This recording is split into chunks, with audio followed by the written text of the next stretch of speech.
Namo Amida Butsu.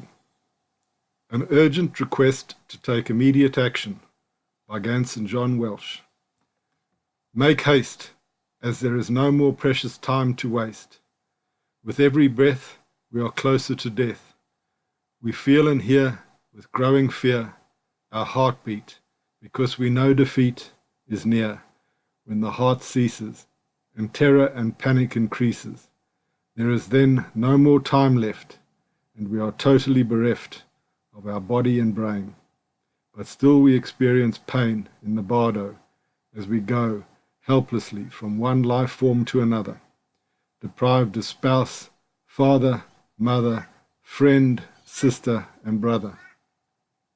We know not in which realm we will dwell, and whether it will be heaven or hell. Such is the horror of unenlightened life. Filled with disappointment, defeat, stress, and strife, to waste any more precious human life and time will be the most terrible crime.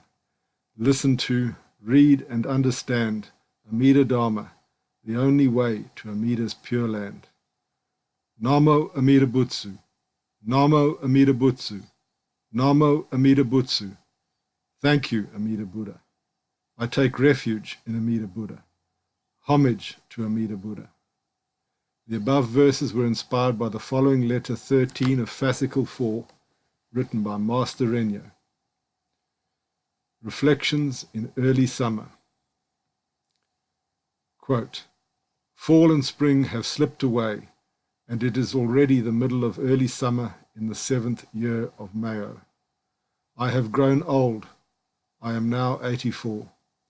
This particular year, however, I have been seriously beset by illness, and as a result my whole body has suffered, ears, eyes, hands, and feet. I realize then that this is in itself the outcome of past karma, and also the harbinger of birth in the land of utmost bliss. Master Honen said, pursuant to this, practitioners who aspire for the pure land are filled with joy when they become ill. These are his very words, and yet it never occurs to me to rejoice in my illness. I am a shameful person. This is disgraceful. It is deplorable.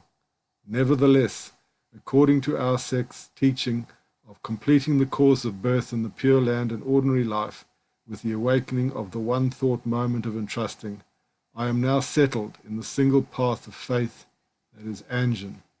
My saying of the name in grateful return for the Buddha's benevolence is therefore unceasing. Walking, standing, sitting, or lying down, I am never forgetful.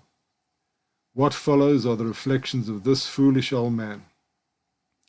Generally speaking, in observing the attitude of followers of this sect in the various places where I have stayed, I have found no indication of faith being clearly and decisively settled. This is most lamentable. For if, in testimony to this old man, having already lived some 80 years, there were a flourishing of practitioners for whom faith was decisively settled, this might be considered the mark of a long life. But I see no sign at all of faith being clearly settled. What are the grounds for this lament? Considering the human realm as a place of uncertainty for young and old alike, we will surely undergo some sort of illness and die. Everyone must understand that, given the circumstances in a world like this, it is essential that faith be decisively settled and promptly, indeed, as soon as possible, and that we be assured of the birth to come in the land of utmost bliss. It is also essential that we live out our lives after that in conformity with the ordinary circumstances of human life. We must think seriously about this, and deep within awaken the aspiration to entrust ourselves single-mindedly to Amida. Respectfully, Mao 7, 1498, the first day of the middle period of early summer, written by an old priest, 84 years of age. If ever we are able to hear the name of Amida, let us all entrust ourselves. Namo Amida Butsu.